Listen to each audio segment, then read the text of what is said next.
ខ្ញុំបាទប៉ុលសម្បត្តិនិងលោកម៉ែណាតដែលថ្ងៃនេះ VD នឹងជជែកលើប្រធានបទថាតើកម្ពុជាត្រូវត្រៀមខ្លួនបែបណាក្រោយប្តឹងថៃទៅតុលាការអន្តរជាតិ ICJ ក្នុងសំណុំរឿងព្រំដែននេះលោកម៉ែណាតកាលពីថ្ងៃទី15ខែមិថុនានេះរដ្ឋាភិបាលកម្ពុជាបានសម្រេចដាក់សំណើរឿងបញ្ហាព្រំដែនដូចជាប្រាសាទតាម៉ុតតូចប្រាសាទតាម៉ុតធំ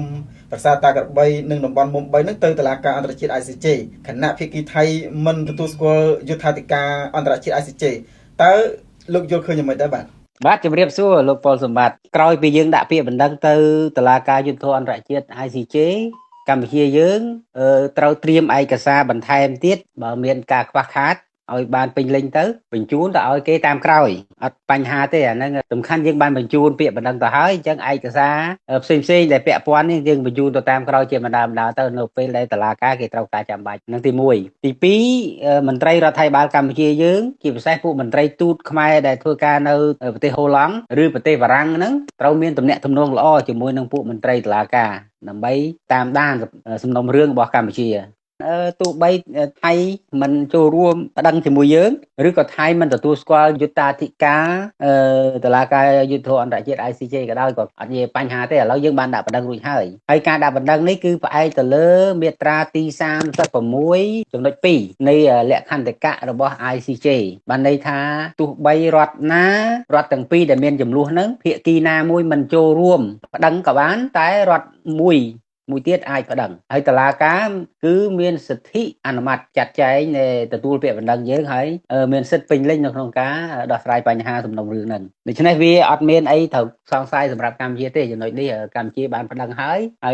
យុត្តាធិការទោះបីថៃប្រកាសមិនទទួលស្គាល់ក៏ថៃនៅតែមិនអាចគេចផុតអំពីសេចក្តីសម្រេចរបស់តុលាការបានដែរលោកម៉ែនយើងឃើញថាកន្លងទៅកម្ពុជាក៏ធ្លាប់ប្តឹងឈ្នះថៃនៅតុលាការអន្តរជាតិសំណុំរឿងប្រាសាទព្រះវិហារនៅឆ្នាំ1962ប៉ុន្តែភាគីថៃយើងឃើញថានៅតែបង្កឲ្យមានបញ្ហាចំនួនដូចជាផ្ទុះអាវុធនៅអំឡុងឆ្នាំ2008និងឆ្នាំ2011ធ្វើឲ្យកម្ពុជាបាត់បង់តំបន់វាលឥន្ទ្រីភ្នំទ្រាបរួមទាំងប្រាសាទតាម៉ុនតូចហើយពាក់កណ្ដាលនៃប្រាសាទតាម៉ុនធំជាដើមទៅថៃតើលោកយល់ឃើញថាទាំងអស់នេះវាឆ្លុះបញ្ចាំងពីភាពកំសោយរបស់កម្ពុជាយើងយ៉ាងម៉េចវិញបាទយើងឈ្នះក្តីហើយយើងរដ្ឋាភិបាលកម្ពុជាមិនចាត់ការតាមផ្លូវបច្ចេកទេសផ្លូវច្បាប់ណាអញ្ចឹងរដ្ឋាភិបាលកម្ពុជាលោកហ៊ុនសែននៅឆ្នាំ2008ដល់ឆ្នាំ2011បាទ2011តុលាការអាឡាអេហ្នឹងបានរំលឹកសាលក្រមហ្នឹងជូនទៅភាគីថៃឲ្យដកទ័ពចេញពីព្រះវិហារតែថៃអត់តាន់ដកភ្លាមទេនៅឈួរជើងនៅហ្នឹងរហូតដល់ឆ្នាំ2013បានដកហើយវារពះរពាស់ឈរជើងតទៅទៀតរហូតដល់ឆ្នាំ2014-15អីមកបន្តមកតែករណីវាលឥន្ទ្រីហើយនឹងប្រាសាទភ្នំទ្រាបនៅក្បែរព្រះវិហារនេះដែលភាគីកម្ពុជាយើងថាមិនភាគីរដ្ឋាភិបាលទេណាភាគីនៃប្រជាពលរដ្ឋឬអ្នកស្រុកដែលរស់នៅថាកម្ពុជាត្រូវថៃរំលោភយកតំបន់វាលឥន្ទ្រីនិងប្រាសាទភ្នំទ្រាបហ្នឹងពេលដែលថៃនឹងប្រមូលកម្ពុជាឲ្យដកទ័ពពីតំបន់ចំនួនហើយដល់ហើយពេលនោះកម្ពុជាដកទ័ពទៅក៏ថៃចូលកាន់កាប់មកដល់បច្ចុប្បន្នហ្នឹងហើយមកដល់បច្ចុប្បន្នហ្នឹងភាគីកម្ពុជាអត់បានរំលឹករឿងហ្នឹងឬហើយក៏អត់មានការប្តឹងផ្ដាល់តវ៉ាទៅតុលាការយុត្តិធម៌អន្តរជាតិទេអាហ្នឹងវាជាចំណុចខ្សោយរបស់រដ្ឋាភិបាលពីព្រោះរដ្ឋាភិបាលកម្ពុជាពេលនោះហាក់ដូចជាមានចេតនាដោះស្រាយបញ្ហាព្រំដែនជាមួយថៃយករឿងនយោបាយទៅដោះស្រាយព្រោះភាគីកម្ពុជាក៏ចង់បានជាប្រៃភាពនយោបាយដើម្បីប្រកួតប្រជែងជាមួយគណៈបកប្រឆាំងដែរហើយធ្វើការលេះលាស់លែមលំពូតផ្ដុំប្រមុំមិនសូវល្អជាមួយខាងថៃទៅហើយក៏យើងវាខាតបង់នៅចំណុចព្រំដែនមួយចំនួនអញ្ចឹងណាបាទរឿងនេះតាមពិតទោះបីយ៉ាងណាក៏ដោយខ្ញុំយល់ថាកម្ពុជាអាចប្តឹងបានទៅវិញទេករណីភ្នំទ្រាបក៏ដោយករណីតំបន់ផ្សេងក៏ដោយគឺកម្ពុជាត្រូវតែប្តឹងថៃអត់មានដោះស្រាយទ្វេភាគីចេញទេដោះស្រាយទ្វេភាគីមិនចេញគឺដោយសារថៃហ្នឹងក៏សូម្បីតែយុត្តាធិការដោះស្រាយរបស់តុលាការយុត្តិធម៌អន្តរជាតិហ្នឹងថៃអត់ទទួលស្គាល់ផងហ្នឹងចុះតម្រាំដោះស្រាយទ្វេភាគីតើថៃទទួលស្គាល់យ៉ាងម៉េចបានយើងអាចជឿទុកចិត្តថាថៃទទួលស្គាល់ទេបើផ្ដល់ផលចំណេញឲ្យថៃទទួលបើមិនផ្ដល់ទេគឺថៃអត់ទទួលទេអញ្ចឹងបានថា ជំនាន់ហ្នឹងវានាំឲ្យយើងវាមានការតិទៀនច្រើនរដ្ឋាភិបាលកម្ពុជានាំឲ្យមានការតិទៀនច្រើនពីចំណោមអ្នកប្រឆាំងអ្នកតាមដានព្រំដែនអ្នកធ្វើកិច្ចការព្រំដែននឹងថារដ្ឋាភិបាលកម្ពុជាហាក់ដូចជាធ្វើយកនយោបាយមកលោកលំជាមួយនឹងការងារទឹកដីព្រំដែនដែលធ្វើឲ្យខាតបង់ប្រយោជន៍ខ្មែរអញ្ចឹងណាហើយមកដល់ឥឡូវហ្នឹងវាមិនទាន់ឈប់បាត់ខាតទេអ្វីត្បិតតែកម្ពុជាដាក់បណ្ដឹងទៅតុលាការយុត្តិធម៌អន្តរជាតិលើសំណុំរឿង4មានប្រាសាទតំបន់តូចតំបន់ធំតាកបីនិងតំបន់មុំ3ហើយក្តីតែដូចជាសំណុំរឿងកោះកុដតំបន់ត្រួតស៊ីគ្នាជាមួយថៃហើយនឹងតំបន់អានសេះអីដែលជាតំបន់តានតឹងឥឡូវហ្នឹងបាទឥឡូវវាដល់តំបន់អូស្មាច់ទៀតតែរៀលដាលអញ្ចឹងរឿងនេះវានៅមានជាពាក់ជីវិតខ្លះច្រើនណាស់តែអាចពាក់ជីវិតនេះយើងវាមិនទាន់ធ្វើការតិទៀនអីទេដោយសារកម្ពុជាកំពុងតែប្តឹងទៅតុលាការអន្តរជាតិនៅតំបន់ខាងលើ4ចំណុចហ្នឹងហើយយើងសង្ឃឹមថារដ្ឋាភិបាលកម្ពុជានឹងអាចពិចារណាប្តឹងថៃបន្ថែមទៀតនៅសំណុំរឿងដតីទៀតនៃពាក់ព័ន្ធនឹងចំនួនព្រំដែនហ្នឹងដែរលោកមែនចង់បានជាប្រសាសន៍លោកបានបន្តិចទៀតហេតុអីបានជារដ្ឋាភិបាលកម្ពុជានឹងធ្វើឲ្យរបបតំបន់វាលន្ត្រីតំបន់ភ្នំទ្រាប់និងប្រាសាទតំបន់តូចនឹងទៅថៃគ្រប់គ្រងរហូតមកដល់ពេលបច្ចុប្បន្ននេះបាទហេតុផលចំណុចនេះគឺវាពាក់ព័ន្ធទៅនឹងអនុសារណៈយោគយល់គ្នាឆ្នាំ2000ស្ដីអំពីដំណោះស្រាយ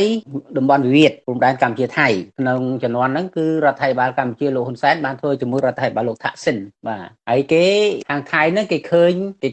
កម្ពុជាធ្វើអាតំបន់សអាតំបន់ដោះស្រាយចំនួនឆ្នាំ2000ជាមួយវៀតណាមអញ្ចឹងថៃក៏គេបបួលកម្ពុជាឲ្យធ្វើដែរដើម្បីដោះស្រាយតំបន់ចំនួនតែពេលកម្ពុជាចុះអនុសារណៈយោគយល់គ្នាឬក៏ហៅថា MOU ឆ្នាំ2000ហ្នឹងរួចចាប់ពីពេលហ្នឹងមកថៃចាប់ផ្ដើមមានមហិច្ឆតាឈ្លានពានតំបន់ដែលចន្លោះបកគោលព្រំដែនកម្ពុជាថៃហ្នឹងបកគោលព្រំដែនកម្ពុជាថៃខ្ញុំបញ្ជាក់ជូនឡើងវិញថាវាមាន73បកគោលតាមសន្ធិសញ្ញាបារាំងសៀមឆ្នាំ1904និងឆ្នាំ1907ហើយបកគោលព្រំដែនហ្នឹងគឺចាប់ផ្ដើមបោះនៅឆ្នាំ1908ណាហើយបង្គោលចុងក្រោយគេនៅតំបន់ចាំយាមខេត្តកោះកុងពាក់ព័ន្ធនឹងសំណុំរឿងកោះកុដនោះបាទហើយអាចន្លោះបង្គោលមួយហ្នឹងគឺវាមានការរំកិលវាមានការចូលលុកលុយពីថៃបាទហើយបង្គោលខ្លះរដ្ឋាភិបាលកម្ពុជាក៏អះអាងដែរថា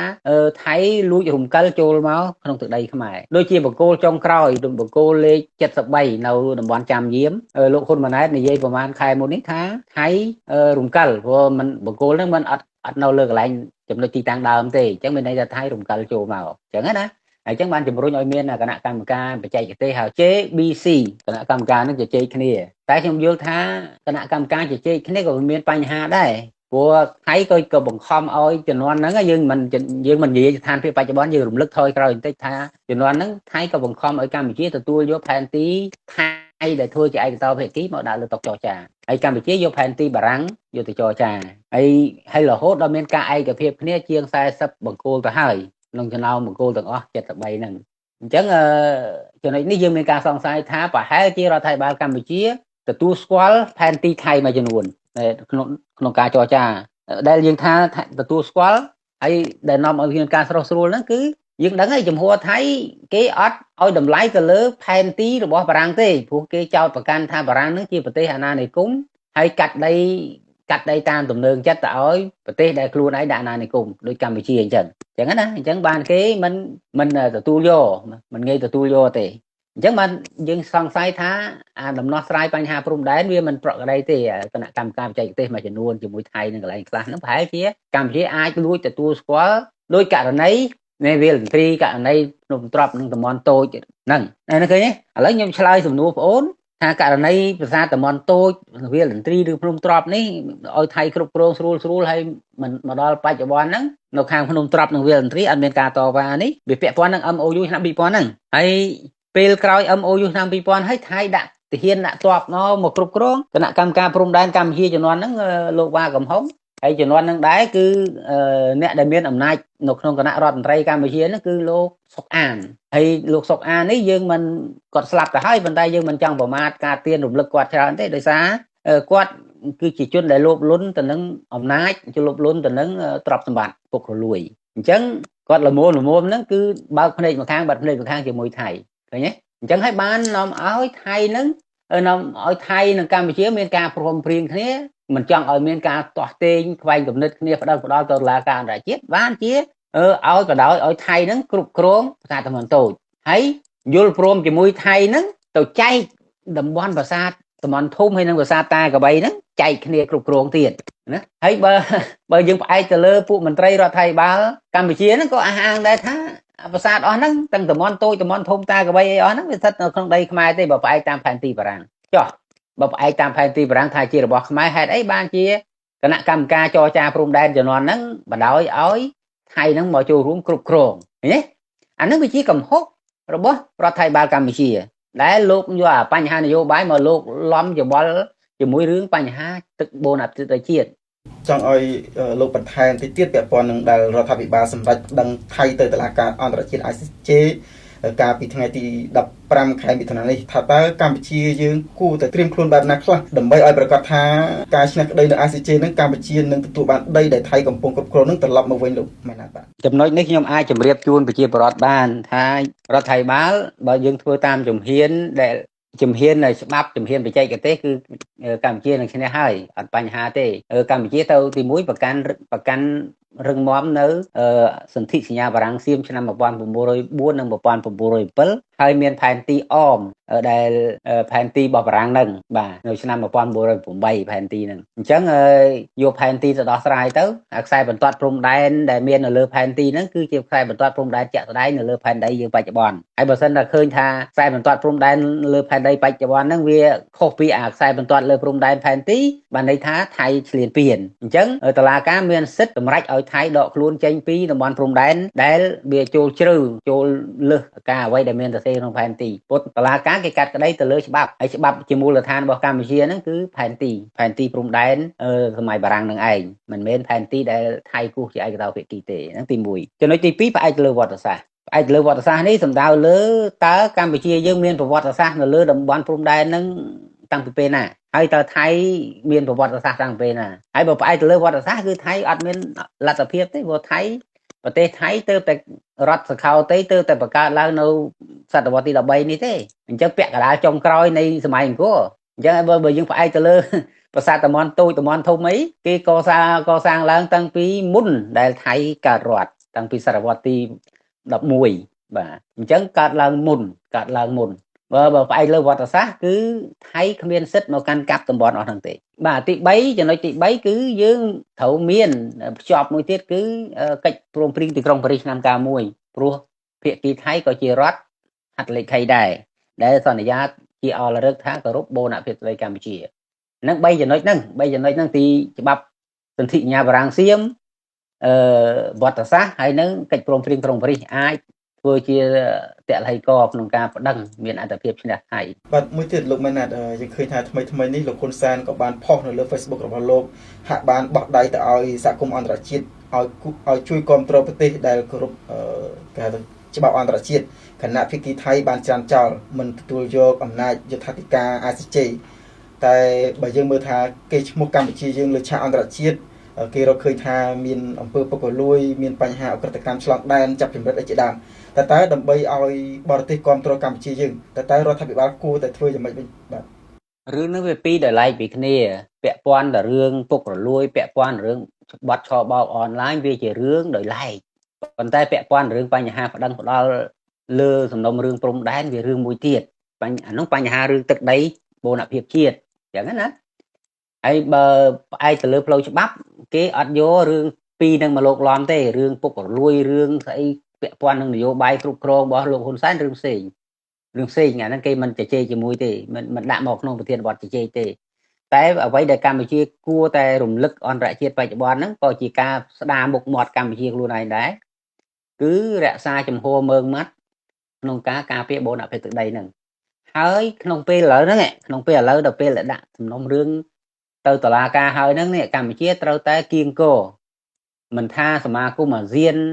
អង្គការសហវិជាជាតិឬក៏ក្រមប្រទេសអត្តលេខីនៃកិច្ចព្រមព្រៀងក្រុងប៉ារីសទេគឺកម្ពុជាត្រូវគៀងគរបញ្យលគេតាមយៈលិខិតការទូតឬក៏តាមមន្ត្រីអ្នកការទូតខ្មែរដែលធ្វើការនៅតំបន់នីមួយហ្នឹងឲ្យបញ្យលភាគីអន្តរជាតិអំពីជំហរកម្ពុជាច្បាស់លាស់ថាកម្ពុជាទទួលរងគ្រោះពីការឈ្លានពានរបស់ប្រទេសថៃពិតមែនហើយទៅប្រាប់គេថាកម្ពុជាធ្វើនេះប្តឹងថៃហ្នឹងគឺមិនចង់ប្រឈមមុខខាងផ្លូវយោធាគឺជាជំរើសដ៏ល្អក្នុងការ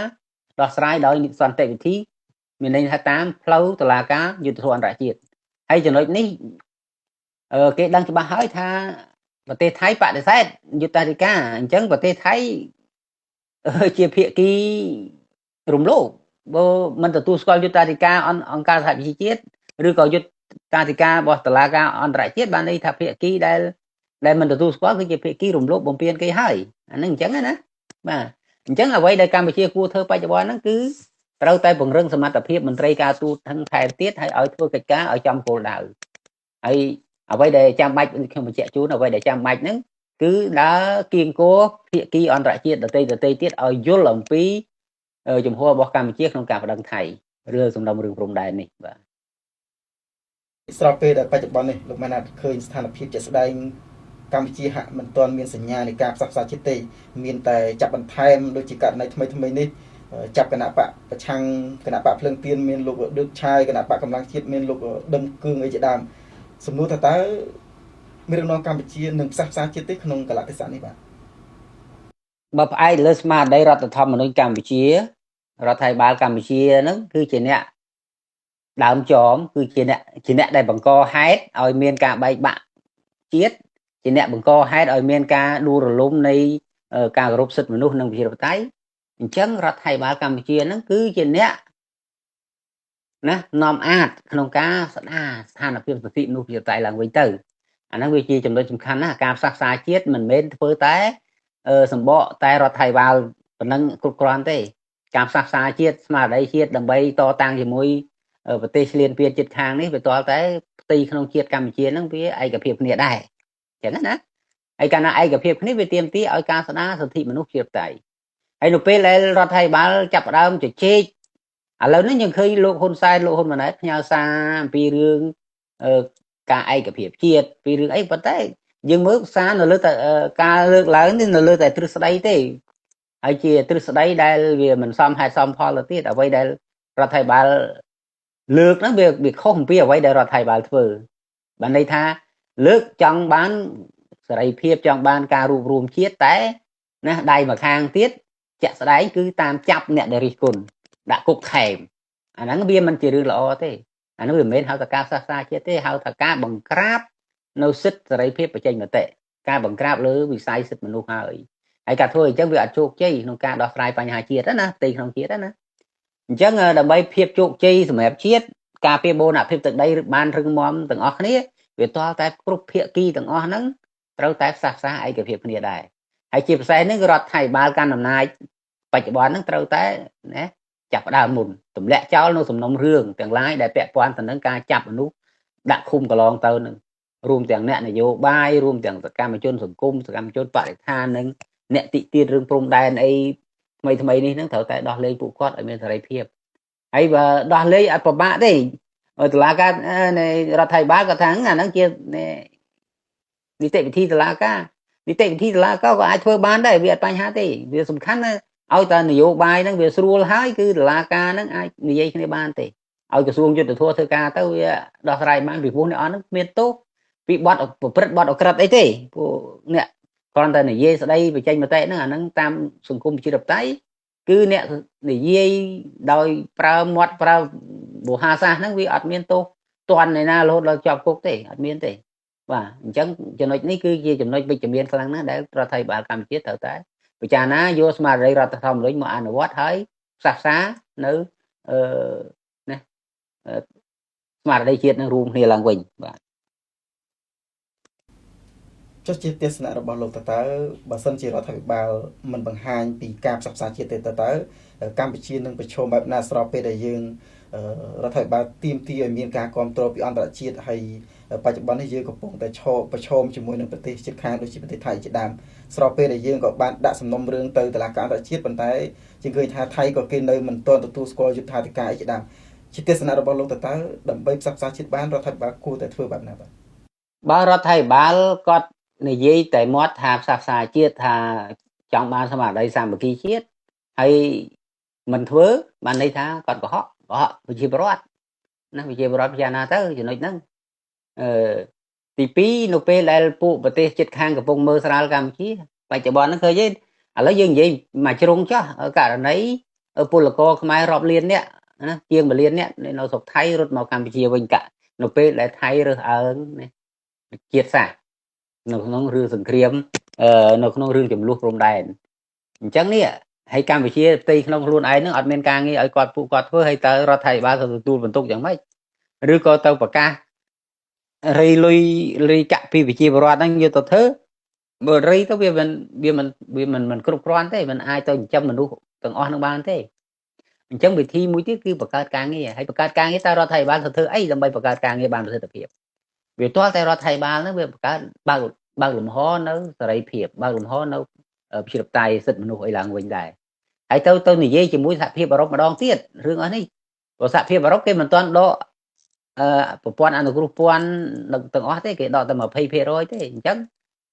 បើយើងសម្រួលប្រជាធិបតេយ្យឡើងវិញទៅប្រាប់តែគេថាឥឡូវយើងដោះស្រាយបញ្ហានឹងបានហើយទម្លាក់ចោលសំណុំរឿងនយោបាយចោលអស់ហើយស្ដារគោលការណ៍សិទ្ធិមនុស្សឡើងវិញអស់ទាំងអ្វីដែលអន្តរជាតិគេដាក់រឹតបន្តឹងមកកម្ពុជាហ្នឹងគេអាចបន្ថយបានដែរគេអាចដោយ EBA របស់អឺរ៉ុបគេអាចឲ្យមកវិញទាំងអស់ហើយសហរដ្ឋអាមេរិកក៏គេអាចពិចារណាអំពីរឿងប្រព័ន្ធសំទុះប្រព័ន្ធពន្ធគយពីកម្ពុជាហើយនឹងបញ្ហា GSP របស់អាមេរិកអីហ្នឹងប្រព័ន្ធអនុគ្រោះពន្ធអីមកវិញខ្លះដែរគេនៅតែមានការយោគយល់អញ្ចឹងក្នុងទំនាក់ទំនងនយោបាយអន្តរជាតិនោះហើយជំនួយអន្តរជាតិក៏នៅតែមានអញ្ចឹងឲ្យតែកម្ពុជាហ្នឹងយល់ស្របថាគោរពពេញលេញនៅកិច្ចសន្យាជាអន្តរជាតិជាមួយគេបាទលោកម៉ាណែតខ្ញុំដូចជាអស់សំណួរហើយតើលោកមានសារអ្វីជាចុងក្រោយក្រៅពីសំណួររបស់ខ្ញុំបាទទេបាទសូមអញ្ជើញបាទជាចុងក្រោយខ្ញុំថ្លែងនៅការកោតសរសើរថ្ងៃនេះលោកអតីតនាយករដ្ឋមន្ត្រីកម្ពុជាគាត់និយាយបញ្ហាចំនួនព្រំដែនកម្ពុជាថៃគាត់និយាយល្អហើយម្យ៉ាងទៀតគាត់បានធ្វើហើយរដ្ឋាភិបាលរបស់គាត់ហ្នឹងធ្វើដាក់ពាក្យបណ្ដឹងទៅតុលាការយុត្តិធម៌អន្តរជាតិហើយវាយើងលើកទឹកចិត្តថែមទៀតនៅក្នុងការ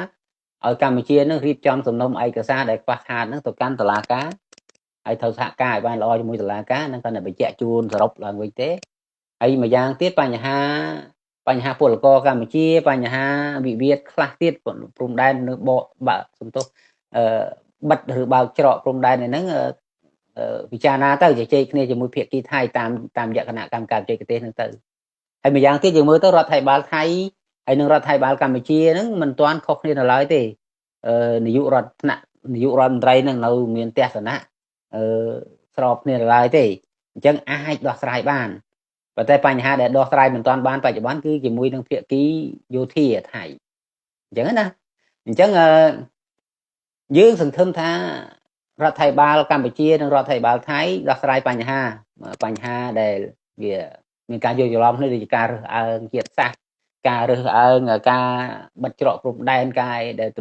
ធ្វើឲ្យវាពលរដ្ឋខ្មែរនៅតាមព្រំដែនហ្នឹងក៏ប្រឈមហ្នឹងវាជាការជាផលវិបាកហើយអញ្ចឹងបើពន្លឿនកិច្ចការជជែកគ្នារវាងភាគីទាំងពីរហ្នឹងឲ្យបានស្រួលស្ថានភាពប្រជាពលរដ្ឋព្រំដែនហ្នឹងបានស្រួលអាហ្នឹងក៏ជាការល្អដែរណាហ្នឹងហើយប៉ុន្តែបញ្ហាវានៅត្រង់នេះទេបញ្ហាវានៅត្រង់ថានៅពេលដែលវាមានភាពតានតឹងរវាងប្រទេសនិងប្រទេសដូចយើងធ្លាប់បញ្ជាក់ជូនហ្នឹងលោកពលសម្បត្តិតែពីមុនថាឲ្យប្តឹងតុលាការអន្តរជាតិឲ្យហើយទៅកុំឲ្យវាមានភាពតានតឹងអញ្ចឹងកើតឡើងដឹងនៅពេលដែលអាប្តឹងមិនទាន់មានភាពតានតឹងហ្នឹងវាស្រួលជាងអាតានតឹងឲ្យប្តឹងអញ្ចឹងណាបើយើងប្តឹងជំនាន់ហ្នឹងតាំងពីឆ្នាំ2024រឿងសំណុំរឿងតំន់ធំតំន់តូចកោះតាកបីកោះគុតអីហ្នឹងទៅតុលាការយុត្តិធម៌អន្តរជាតិទៅស្ថានភាពព្រំដែនក៏អត់តានតឹងហើយម្យ៉ាងទៀតវាក៏អត់មានរឿងយល់ច្រឡំគ្នាអញ្ចឹងដែរណាយើងបញ្ជាអីយើងប្តឹងទៅតុលាការអន្តរជាតិយើងបញ្ជារឿងនេះការរើសអើងនៅសពថ្ងៃហ្នឹងយើងបញ្ជាបញ្ហាបិទច្រកព្រំដែនហ្នឹងយើងបញ្ជានឹងការបិទគប់សេដ្ឋកិច្ចពាណិជ្ជកម្មរវាងប្រទេសទាំងពីរអញ្ចឹងឃើញបញ្ជាច្រើនណាហើយដល់ពេលរឿងតានតឹងហើយធ្វើម៉េចឥឡូវណាអញ្ចឹងបានតែយើងកាលជំនាន់យើងផ្ដល់យោបល់ថាឲ្យធ្វើឲ្យហើយនៅពេលដែលវាតនៅធូរស្រាលអត់ព្រមធ្វើប៉ុន្តែយើងមិនក្នុងន័យនេះយើងអត់បន្ទោសទេយើងគ្រាន់តែរំលឹកជូនថាថ្ងៃក្រោយថ្ងៃមុខបើមានករណីអញ្ចឹងត្រូវធ្វើឲ្យនៅពេលដែលចិត្តត្រជាក់ទាំងសងខាងធ្វើទៅរួមគ្នាធ្វើទៅកុំឲ្យដល់ចិត្តក្តៅឆ្លោះគ្នាប្រទាំងប្រទើឲ្យចាំធ្វើអាហ្នឹងវា វាពិបាកដោះស្រាយបញ្ហាអញ្ចឹងណាលោកសម្បត្តិអរគុណច្រើនបាទ បាទសូមអរគុណលោកម៉ាណាតដែលបានជួយផ្ដល់បទសម្ភាសន៍ឲ្យ VD បាទសូមអរគុណលោកម៉ាណាតបាទ បាទអរគុណច្រើនអរគុណជាថ្មី VOD